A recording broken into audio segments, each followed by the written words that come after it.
In fact, the group had a meeting, and this one guy says, now that the Mizungo's gone, let's sell this stuff.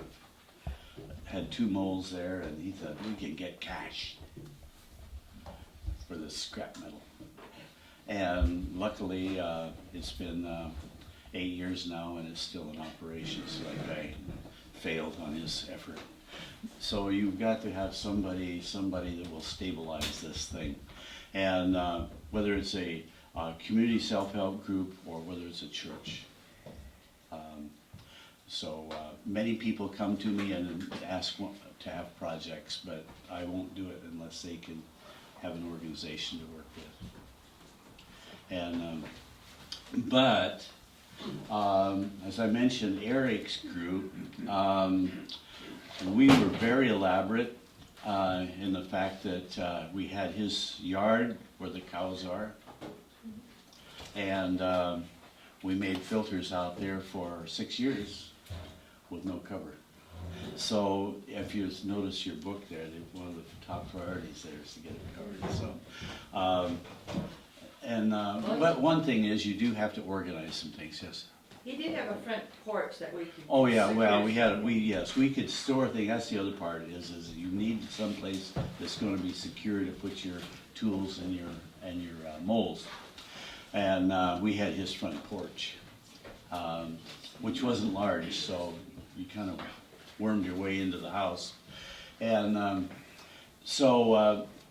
that is probably one of the most important parts is where are you going to store this stuff.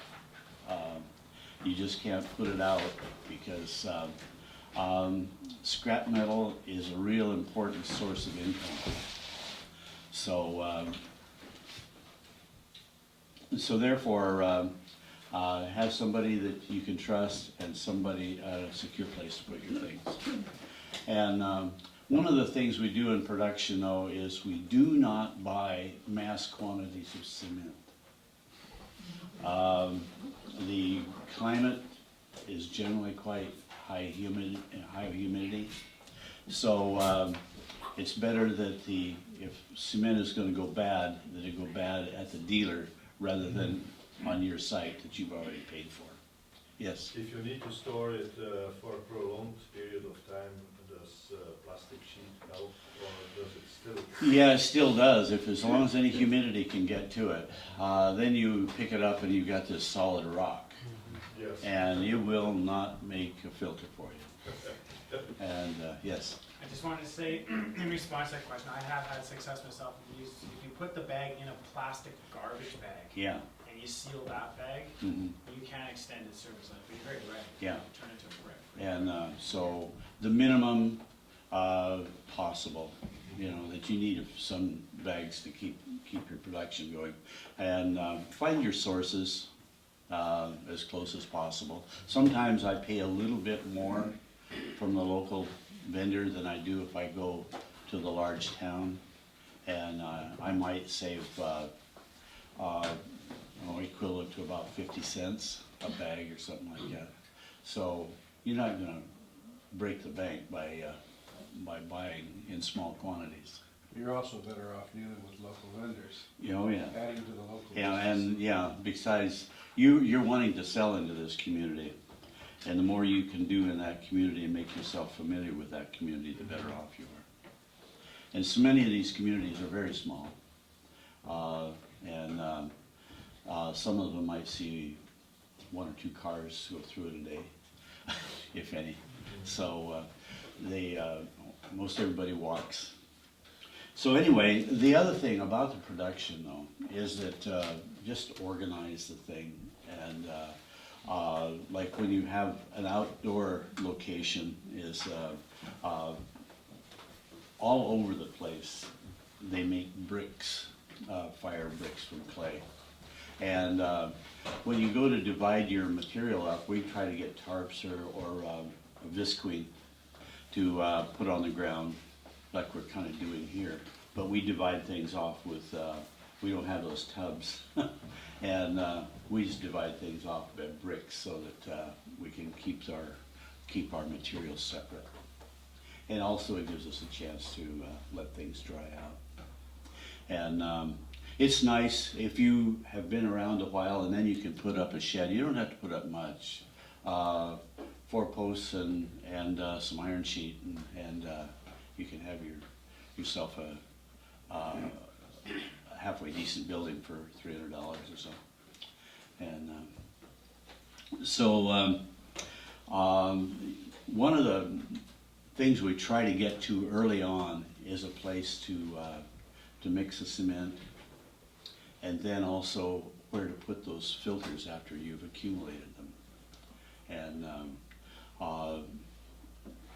the sources of water can be varied as far as that's concerned. We try to do our production as conveniently to water as possible. And those are things just to kind of look for. Although you won't get any complaints, most of our groups are at least half women. And we say, water, suddenly the buckets are out and they're carrying water on their heads and no complaints. That's what you do. If you're a woman, that's what you do. You're not asked to do it, they just do it. And I've tried it. It doesn't work. Guys, don't try it. You're not built right for it.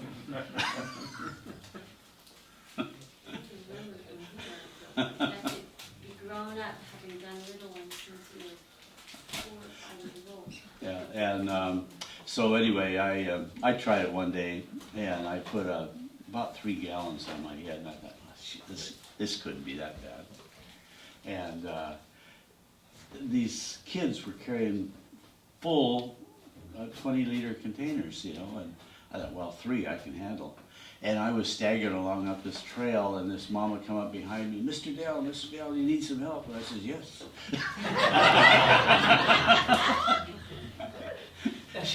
She was about my age, and she just plunked the thing, but about that wide. She was really skinny, and put that on her head, and away she went. Thank you. But getting water together, getting your supplies in a good location, and then also create an area to do your mixing of your cement. And not always do we have the opportunity to mix cement in this fine fashion out here, rolling it around. So we have to make an area. We've done several methods. Either we've got some real good, real hard ground to mix the cement on, or we'll take bricks and lay them out, spread sand on that. Sand fills in between the bricks, and you can mix your cement on that, and works very nice. Then when it doesn't bond the bricks together, you can move them out when you're done. And once in a while you have a little red marks in your filters, but adds character to it. So then we always, in your production, like I said, always have that water available, because when you get done, you're going to fill those filters with water to let them cure. And let's see. One of the things in production, of course, is your sieves, and we do on many occasions teach how to make those sieves, but wherever it's not necessary, I don't, because it's really a timely thing and kind of precarious. Because most of these people are not very good carpenters. And so you're teaching them another skill they've not done before. And so in Kenya particularly, I have a school that does that. It's for the mentally challenged, and they do a beautiful job. So they're happy to do it. Yes, Suzanne? So to make a sieve, what do you need? Wood. Wood? Apparently you need a husband because you're hugging him. So. Yes. You need someone to do it. Yeah. Okay, wood, what else? Screen. Screen, Nails. nails. Saw. Screws would be better. And actually you think you need a saw, but most people use pongas. What's pongus? like a Machete. machete. And they, I mean, it's unbelievable what they can cut with that, and they're not used to a saw. I mean, we've bought saws and they just kind of like, pop, pop, pop. So, some sort of nails, a hammer. And for at least the two smallest screen, you need a larger screen to put down, and then a small screen on top. And, you know, you need to have like a box with handles, and then small pieces of wood that you secure the screen to the shaker, whatever it is. Battens. Yeah, whatever. Yeah. So anyway, we debated back and forth whether to have you guys make one, and I thought you should, but I was outvoted. How many spaces do you need to store sand and gravel? At least 4. Okay, 4. 4? Half inch. Quarter 1 inch. millimeter. 0.7. You also need a place for your unsorted. And a pile of unsorted stuff. Yeah. Okay, perfect. The other thing, Del, I don't know why you didn't think about this, but we've used like front porches or well, not really sidewalks, but like, yeah, front porches to mix cement, and then you Right, just, right. and I don't know, if you mix too much, there's always a place that it's needed. It's not like you just throw it away. Okay. Yeah, it's like I was doing here. I couldn't find anything to patch, so that's why we made those lids out there. Let's see. I think there's something else that was. Dun, dun, dun, dun. Oh, another thing too. Part of your production too, I guess, is how are you gonna distribute these things? And any number of things work, but usually if you have to hire a vehicle, count on some major expense, because nobody drives a vehicle for cheap. And so you want to get as much out of that guy as you possibly can. I've done this a number of times where we get a pickup and just load the thing up to the hilt and make the deliveries, or as if they're very far away. Otherwise, if they're within maybe a half a mile or so, well, put them on the back of a bicycle and deliver them that way. And then we put them on tuk-tuks, and those are the auto rickshaws. And then also on picky.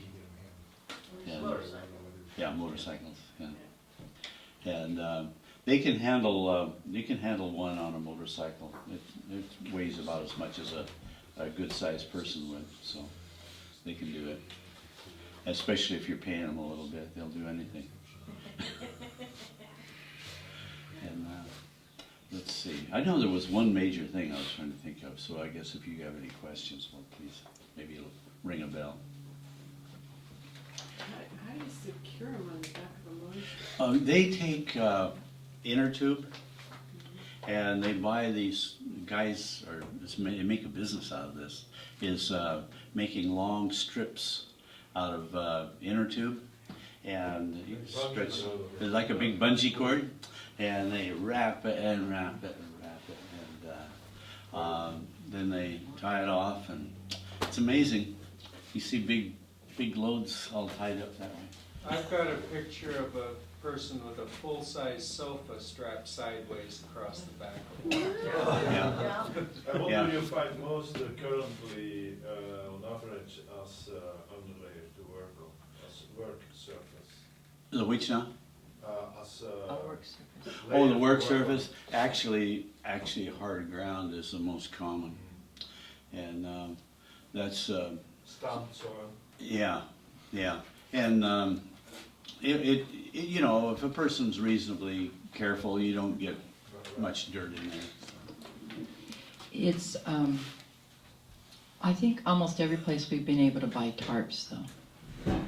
And it takes maybe wrecking one tarp before they realize that they can't get it with a No, shovel, yeah, no, they put shovels right through. Right. but, you know, the other thing, I don't know, friends of ours took pictures of things people were carrying on their bikes. Not motorbikes, just bicycle bikes, and it's amazing. And sometimes we've seen on a motorbike, like a kid in front of the driver, and 2 or 3 kids in back of the driver, and then an adult squeezing them all in. And maybe a chicken or a goat. Or a driver, a pig, and another guy.